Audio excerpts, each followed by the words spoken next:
+2 full A+ കിട്ടിയവർ പോലും നഴ്സിംഗിന് first ഇയറിൽ തന്നെ ഫെയിലായി പോകാറുണ്ട്. രാപ്പകലില്ലാതെ പഠിച്ചിട്ടും എന്തുകൊണ്ടാണ് ഇത് സംഭവിക്കുന്നത് എന്ന് നിങ്ങൾ ചിന്തിച്ചിട്ടുണ്ടോ?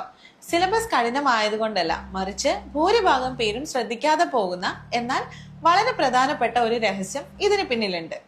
പുസ്തകം മുഴുവൻ കാണാപ്പാഠം പഠിച്ച് എക്സാം ഹാളിൽ പോയിട്ടും റിസൾട്ട് വരുമ്പോൾ പലർക്കും സപ്ലി കിട്ടുന്നു. ഞാനെല്ലാം എഴുതിയതായിരുന്നല്ലോ, എന്നിട്ടും എന്തേ തോറ്റുപോയി എന്ന സംശയം നിങ്ങൾക്ക് ഉണ്ടായേക്കാം.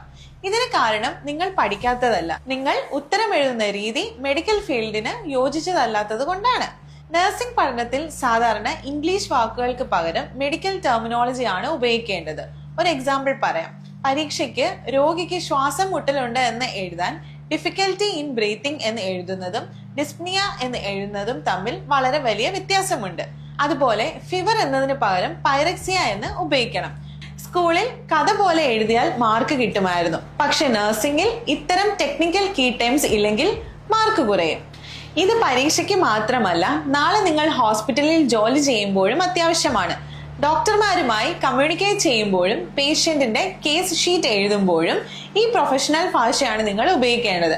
എക്സാം പേപ്പർ നോക്കുന്ന അധ്യാപകർ പ്രധാനമായും നോക്കുന്നതും നിങ്ങളുടെ ആൻസറിൽ ഈ ടെക്നിക്കൽ വാക്കുകൾ ഉണ്ടോ എന്നതാണ്. എന്നാൽ അനാട്ടമിയിലും ഫിസിയോളജിയിലും എത്ര വലിയ ഉത്തരമാണെങ്കിലും അത് എളുപ്പത്തിൽ ഓർത്തിരിക്കാനും ഫുൾ മാർക്ക് നേടാനും സഹായിക്കുന്ന ഒരു സീക്രട്ട് ആൻസർ സ്ട്രക്ചർ ഉണ്ട്.